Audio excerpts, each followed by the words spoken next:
आज खोजी न्यूज़ के विशेष साक्षात्कार में हमारे साथ है कांग्रेस नेता तारिक कुरैशी जी। तारिक कुरैशी जी 40 वर्षों से राजनीति में हैं और क्यों राजनीति में आए हम उनसे जानेंगे। तारिक कुरैशी जी, आपका खोजी न्यूज़ में स्वागत है। धन्यवाद। तारिक कुरैशी जी, आपका सामाजिक जीवन कैसा रहा है? मैं सामाजिक प्रवृत्ति का बहुत बचपन से रहा हूँ। अपने स्कूल टाइम से मेरे दिमाग में सोशल वर्क और समाज सेवा हमेशा रही है और वही कारण मेरे आगे, हालांकि मेरी पृष्ठभूमि, पारिवारिक पृष्ठभूमि राजनीति की नहीं थी। मेरे पिता एक प्रशासनिक अधिकारी थे और बिजनौर से as a deputy collector retire हुए, लेकिन क्योंकि मेरे मन मस्तिष्क में हमेशा एक अलग तरह की भावना रही, अलग तरह की सोच रही, समाज से जो दरिद्र वर्ग है, जो दरिद्र नारायण है, उसके प्रति मेरी हमेशा इस संवेदनाएं रहीं और वही सोच मेरी रही। मैं कभी भी, मेरी सोच दक्षिणपंथी नहीं रही, कभी भी मेरी सोच हमेशा पूंजीवाद से अलग रही है। आपके परिवार में आपसे पहले कोई राजनीति में रहा है? मेरे परिवार में मेरी 4 बहनें हैं और मैं इकला हूँ। 4 बहनों में से 3 राजनीतिक परिवार से रहे। मेरे सबसे बड़े बहनोई सरधना से विधायक रहे 2 दफ़े और लगभग 24 साल सरधना के चेयरमैन रहे। उससे छोटी बहन जहाँ थी, उनके ससुर शाहपुर के चेयरमैन रहे और मेरा भांजा वहाँ पे शाहपुर का चेयरमैन रहा 5 साल। मेरे उससे छोटी बहन खुर्जा में थी, वो खुर्जा में चेयरमैन रहे और कांग्रेस के एक अच्छे नेताओं में रहे, प्रदेश कांग्रेस कमेटी में रहे। आपके पिताजी गवर्नमेंट जॉब कर रहे थे, तो आप गवर्नमेंट की जॉब की तरफ क्यों नहीं गए? वो एक नियति का सब क्योंकि तय होता है। मेरे फादर की डेथ हो गई थी रिटायरमेंट के बाद और मेरी राजनीति शुरुआत बहुत हायर स्तर पर हुई। मेरी ससुराल महाराष्ट्र से है, बम्बई से है और वहाँ से जो 78 में यहाँ महामहिम बने थे तत्कालीन गणपत राव देव जी तपासे, वो मेरे फादर इन लॉ के साथ स्वतंत्रता संग्राम में रहे थे और मेरे फादर इन लॉ को बहुत मानते थे और मेरी मिसेस को, मेरी पत्नी को अपनी बेटी के रूप में मानते थे। तो वहीं मेरी राजभवन से मेरी फिर प्रारंभिक शुरुआत राजनीति की हुई, क्योंकि मैं जाता रहता था उनके पास अपनी पत्नी के साथ। वहाँ मुझे स्वामी कल्याण देव जी से मेरी बहुत भेंट हुई, उनका निकट सानिध्य मुझे मिला, उनका विभिन्न सामाजिक स्तर पर मुझे उनका सबसे बड़ी बात ये रही कि मैं उन लोगों में शामिल रहा कि उनका बहुत स्नेही का आशीर्वाद मुझे प्राप्त रहा। उससे मुझे बहुत आगे चलने में बहुत मुझे लाभ मिला, मुझे आसानी हुई। कांग्रेस पार्टी के अलावा आप किसी अन्य दल में रहे हो? नहीं, मैं जीवन में कांग्रेस के अलावा कभी किसी दल में नहीं रहा। मेरी 3 पीढ़ियों से राजनीतिक जुड़ाव जो है वो कांग्रेस से रहा है और मैं उन लोगों में हूँ जो मैं समझता हूँ बहुत कम मोहम्मदन होंगे जिनका स्वतंत्रता संग्राम 1857 से लेके अब तक किसी न किसी तरह मेरा परिवार जुड़ा रहा है। आपने कांग्रेस पार्टी ही क्यों चुनी? नहीं, कांग्रेस पार्टी तो हर वो आदमी चुनेगा जो समाज से जुड़ना चाहेगा। सर, कांग्रेस पार्टी तो एक आंदोलन है, पार्टी नहीं है। कांग्रेस पार्टी तो शुरुआत ही एक आंदोलन से हुई थी, स्वतंत्रता संग्राम आंदोलन से हुई थी, इस देश के भले के लिए हुई थी। तो कांग्रेस पार्टी एक राजनीतिक विचारधारा नहीं है खालिस, एक सामाजिक विचारधारा है, एक आध्यात्मिक विचारधारा है। तो कांग्रेस पार्टी का भारत में अभी भी कोई विकल्प नहीं है। जो भी अगर सकारात्मक सोच के साथ गरीब आदमी की, मध्यम वर्ग की, या ये कहिए मिक्स राजनीति करना चाहेगा, सबको साथ लेके चलना चाहेगा और भारत को भारत की तरह बनाना चाहेगा और वास्तविक भारत के दर्शन करना चाहेगा, तो उसे आज भी जब कितने विकल्प मौजूद है तो कांग्रेस को चुनना उसकी मजबूरी होगी अगर वो इस देश की आत्मा से जुड़ना चाहता है, जो अब इस देश की वास्तविक धरती से जिसको माँ कहा गया उससे जुड़ना चाहता है, तो उसको कांग्रेस चुननी पड़ेगी। राजनीति जीवन का या सामाजिक जीवन का कोई एक ऐसी याद जिसमें आपने किसी व्यक्ति की सहायता की हो? नहीं, मेरा उद्देश्य ही व्यक्ति और समाज की सहायता रहा है, तो उसमें याद तो मुझे बहुत सारे हैं। नहीं, कोई ऐसा विशेष जो आपको सहायता करके सुकून मिला हो कि मैंने सबसे अच्छा कार्य किया है? ये बात सही है। जब आदमी सकारात्मक कोई भी काम करता है, किसी की भी सहायता करता है, न सिर्फ व्यक्ति की या समाज की बल्कि पशु की भी सहायता करता है। आप किसी भी मरते हुए पशु को या रुग्ण पशु की भी आप सेवा करोगे तो आपको एक आत्मिक संतोष अलग ही मिलेगा। अगर आप प्रकृति से जुड़े हुए हो, आपके अंदर प्रकृति के लिए सम्मान है, कुदरत का आप में जज्बा है, वो चीज़ आपको दी तो वो सम्मान आपको मिलेगा। तो ऐसे तो अनेक अवसर मिल आए हैं जब आदमी को आत्म संतुष्टि मिलती है। और हर सामाजिक आदमी को जो निस्वार्थ भाव से समाज सेवा करना चाहता है, निस्वार्थ भाव से समाज में रहना चाहता है, उसे ऐसे कार्य करके आत्म संतुष्टि मिलती है। आपको 4 दशक से भी ज़्यादा सियासत में हो गए हैं, तो आप राजनीति में किसको आदर्श मानते हैं?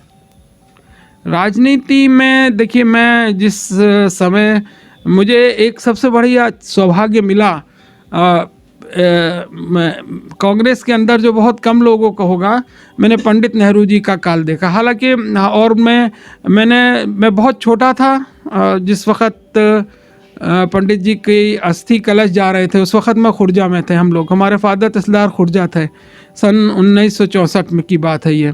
तो मैं जब ये जा रहे थे तो मैंने इंदिरा जी को वहाँ पे खड़े हुए देखा था अस्थि कलश के पास। तब राहुल जी का और उनका तो कोई मसला नहीं हुआ करता था। तो वो समय मैंने वो खुर्जा जंक्शन पे मुझे उस ऊपर मुझे याद है एक स्टेप सा पड़ा हुआ था, उस पर गोद में लेके ऊपर बिठा दिया गया था। अब क्योंकि मैं तत्कालीन तहसीलदार का लड़का था तो इतनी भीड़ थी स्टेशन पे, तो बड़ी उसकी तरह मुझे उनके दर्शन करने का मिला था।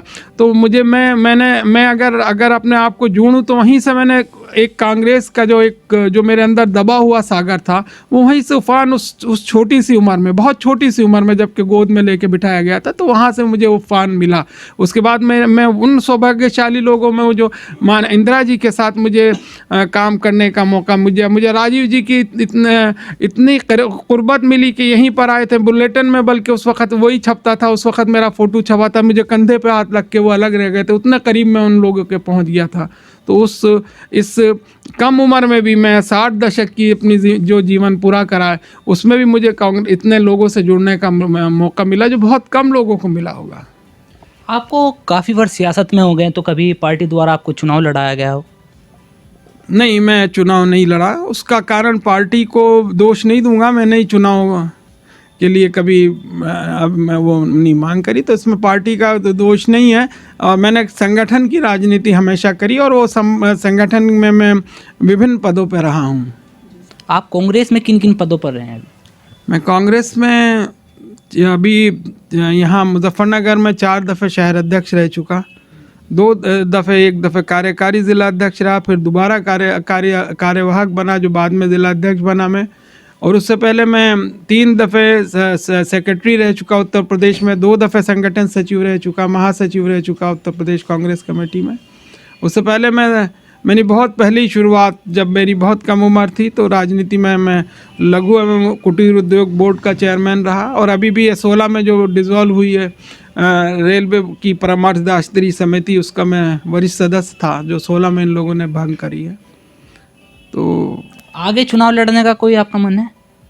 निश्चित रूप से राजनीति में किसी भी चीज़ को मना नहीं किया जा सकता, और राजनीति में मन बनते और बिगड़ते देर नहीं लगती। कब मन बन जाए, राजनीति हम लोग इसी काम के लिए कर रहे हैं। और अब तो राजनीति की परिभाषाएं बदल गई, तो अब तो हर ऑप्शन, हर द्वार खोला रखना पड़ता है। लॉकडाउन में जो गरीब लोग थे, आपने बताया कि कांग्रेस समाज सेवा करती है, तो किस तरह की आपने मदद की है?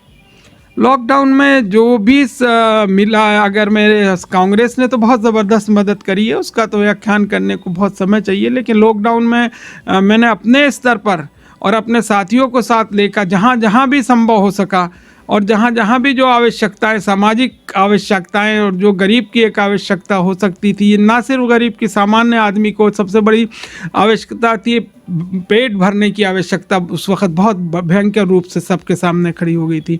स्वास्थ्य की आवश्यकता उस वक्त सबके सामने खड़ी हो गई थी। आदमी डॉक्टर के जाते हुए डरने लग रहा था कि कहीं भाई ये कोरोना ना आ जाए, कि उसको क्योंकि टेस्ट हो रहे थे, टेस्ट उठाओ, वो समय ऐसा लगने लग रहा था। वो स्थिति लोगों ने पैदा कर दी थी कि कब किसको उठा के ले जाएं। तो उस आदमी को, जिस आदमी की आप सेवा करनी है, उस वक्त उसको बहुत अच्छा लगता था कि अगर उसको उसको उसका ज़रा सा भी काम कर दो, उसकी ज़रा सी भी मदद कर दो, तो उसको वो बहुत ही कृतज्ञ होता था।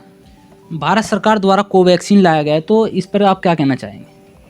देखिए, कोवैक्सीन पर ये इसका उत्तर मैं नहीं दूंगा, क्योंकि इसका उत्तर मैं मेरे हायर जो है प्रदेश स्तर पर और राष्ट्रीय स्तर पर इसका दिया जा रहा है, तो वो उत्तर मेरे द्वारा भी देना उचित नहीं होगा। केंद्र सरकार द्वारा 3 कृषि बिलों को लाया गया है, तो लगातार किसान उसका आंदोलन कर रहे हैं, तो उस पर आप क्या कहना चाहते हैं? उस पर कुछ कहने का मसला ही नहीं है।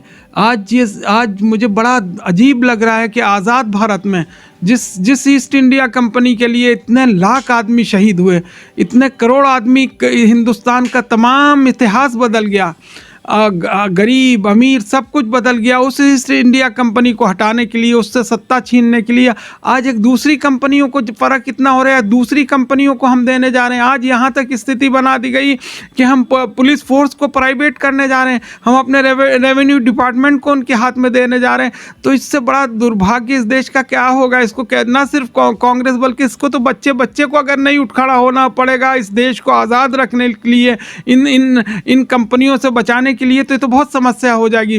किसान सिर्फ अपने लिए आंदोलन नहीं कर रहा है, काला बिल ये जो है सिर्फ उसको किसान का नहीं है, तो ये तो एक बढ़ती हुई ट्रेन जो एक गलत दिशा में जा रही है, उसको रोक देना है, वहीं के वहीं रोक देना है। नहीं तो ये बहुत भयंकर गलत दिशा में ये देश चला जाएगा, और इस देश को फिर के लिए लड़ने के लिए फिर कितनी पीढ़ियों को कुर्बान होना पड़ेगा, इसकी कल्पना करते हुए जिसमें सहरन पैदा हो जाती है। आप सियासत में आए, तो सियासत में कोई ऐसा इंसिडेंट हुआ हो आपको कभी राजनीति छोड़ने का मन किया हो? राजनीति एक ऐसी चीज़ है कि अगर इंसिडेंट होते भी हैं तो ये मेरा सोच है, राजनीति छूटना पकड़े जाने के बाद बड़ा मुश्किल हो जाता है। आदमी और बहुत से नशे छोड़ सकता है, उसका कोई ना कोई इंजेक्शन लग जाएगा, आजकल शराब छोड़ने का भी लग जाएगा, ड्रग्स छोड़ने का भी इंजेक्शन लग जाएगा, पर राजनीति छोड़ने का इंजेक्शन अभी नहीं बन पाया। हर व्यक्ति का एक बचपन से एक लक्ष्य होता है कि मुझे वहाँ उस फील्ड में जाना है, तो आपका राजनीति में आने लक्ष्य था या किसी और फील्ड में? नहीं, मैंने लक्ष्य जिस वक्त जो मेरी बनाने की उम्र थी और करियर बनाने की उम्र थी और लक्ष्य को स्थायित्व देने का समय था, वो बिना सोचे समझे मैंने राजनीति के मोहपाश में मैं फंसता चला गया, और राजनीति में मैं फिर बहुत ज़्यादा आगे चला गया था। आपको स्थानीय स्तर पर कांग्रेस नेताओं का कैसे सहयोग रहा?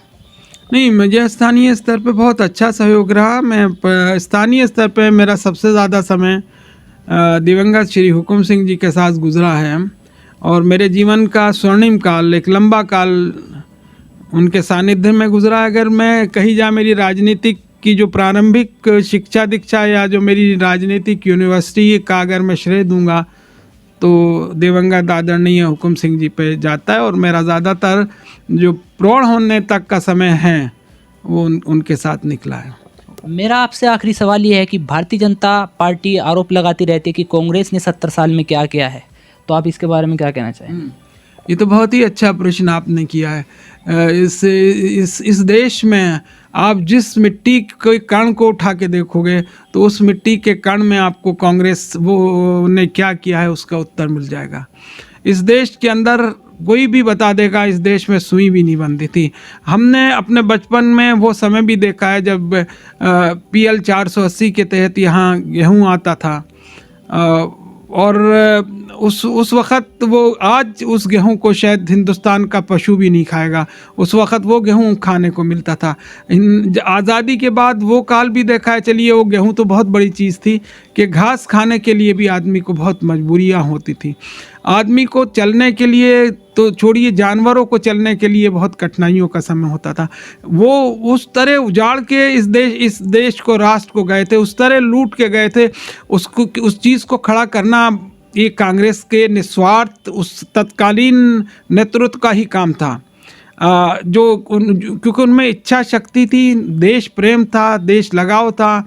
उन लोगों ने बहुत विकट परिस्थितियों में इस देश को आज़ाद होते हुए देखा था। विकट परिस्थितियों में एक ऐसी सत्ता से इस देश को छीन के लाए थे कि जो आदमी उस वक़्त कल्पना नहीं कर सकता था कि बिना ढाल के, बिना किसी हिंसा के, बिना किसी तलवार चलाए इस देश को किस तरह ये लोग निकाल लाए। तो विश्व ने उस वक़्त एक अचरज करा था जब 1947 में तिरंगा फहरा था। तो उन तत्कालीन कांग्रेस की जिनके हाथों में सत्ता आई थी, वो दर्द था कि उन्हें पता था कि भुखमरी क्या चीज़ है, गुर्बत क्या चीज़ है। कपड़े, अगर तुम्हारे तन पे कपड़े हैं तो दूसरे के तन पे कपड़े नहीं हैं। वो राजनीतिक सूट और बूट की राजनीति नहीं करते थे। और महात्मा गांधी ने अपने तन से भी कपड़े उतार दिए थे। जवाहरलाल नेहरू जो तत्कालीन इतने बड़े थे कि दोनों इंग्लैंड जैसी यूनिवर्सिटी में उनके दोनों गेट पर कारें मिलती थी। उन्होंने उन आमोद प्रमोद की चीज़ों को छोड़ दिया था। बहुत उस वक्त लोग ऐसे थे जिन्होंने त्याग करके अपने आप को मिला लिया था। आज की तरह नहीं थे कि आज गरीब मर रहा है। आज आप देखो, लॉकडाउन में पैदल चल के बच्चे मर गए। उनकी पीछे औरत चल रही है, पत्नी चल रही है, आगे गोद में बच्चा मरा हुआ लिए वो चल रहा है, और उसने अपनी पत्नी को नहीं बताया और आगे जाके बताया। इसको कहते हुए आदमी को रोना और आंसू आते हैं। और वो सीन इसमें देखें। और लोग, आज की सत्ता जो थी, आज के नेता जो थे, वो आज भी एयर कंडीशन में बैठे हुए विभिन्न प्रकार के वो उन लोगों में जी रहे थे कि वो फला चीज़ का ऑर्डर देना और फला चीज़ के खाने उनके घरों पे ऑर्डरों पे आ रहे थे। और देश की एक बहुत बड़ी जनता भूख को प्यासे मर मर के अपने घर पे पहुंच रही थी। तो आज की तरह नहीं था ना। उस तरह से ये देश आज़ाद भी नहीं हो सकता था। उन लोगों ने इस देश को बनाया है। इस देश को बनाने में अपने आप को मिटाया, तब ये देश मिला है।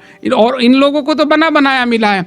आज 5 साल तक तो मोदी जी, जो हमने 10 साल जो मनमोहन सिंह जी की सरकार ने काम किया था, आप पूरी लिस्ट उठाओ। आप तो अखबार वाले हो, आप पत्रकार हो। अगर मेरी बात गलत लगे, सारे उद्घाटन जो उस वक्त के थे, वो अभी तक तो ये उद्घाटन ही कर रहे हो कांग्रेस के किए हुए राज के। इन्होंने करा क्या है? अलावा मीडिया प्रबंधन के अलावा उन लोगों, उन ऐसे एंकर्स को बिठा दिया जिनके अब नाम मैं आपको लूँगा, वो खुल रहे हैं उनके राज। कितने बड़े देशद्रोह अब हो रहा है, जो दूसरों को तो ये पाकिस्तानी और खालिस्तानी कहते हैं, और अपने तमाम चैनल्स इनके मिले हुए हैं, वो सब खुल रहे हैं। अब खुलेंगे, पता लगेगा। और जब जिस दिन सत्ता खत्म होगी, उस दिन फिर जब खुलेगा तो दुनिया के सामने आएगा कि आपका कांग्रेस ने क्या किया और इन्होंने क्या किया है। इन्होंने किस तरह कांग्रेस के करे हुए को मिटाया है। इन्होंने जो कांग्रेस ने पैदा किया उसको बेचा है। कांग्रेस ने जिस चीज़ को बनाया था, इन्होंने बेचा है, उसी तरह बेचा है जैसे एक माँ बाप दादा दादी मेहनत करके किसी घर को बनाते हैं और खूबसूरत करके रखते हैं, और फिर जो अगर कोई बेटा नालायक पैदा हो जाता तो बेच के खाता है, कि खाया जा रहा है। इसके अलावा बताओ क्या हो रहा है। यह थे हमारे साथ कांग्रेस नेता तारिक कुरैशी जी। तारिक कुरैशी जी हमने जाना उनका सियासत जीवन कैसा रहा और सामाजिक जीवन कैसा रहा है। तो खोजी न्यूज़ से बातचीत करने के लिए आपका शुक्रिया। आपका भी बहुत धन्यवाद कि आपने मुझे चुना और मेरा इंटरव्यू लिया। मैं आपका बहुत धन्यवाद करता हूँ। खोजी न्यूज़ का भी मैं धन्यवाद करता हूँ।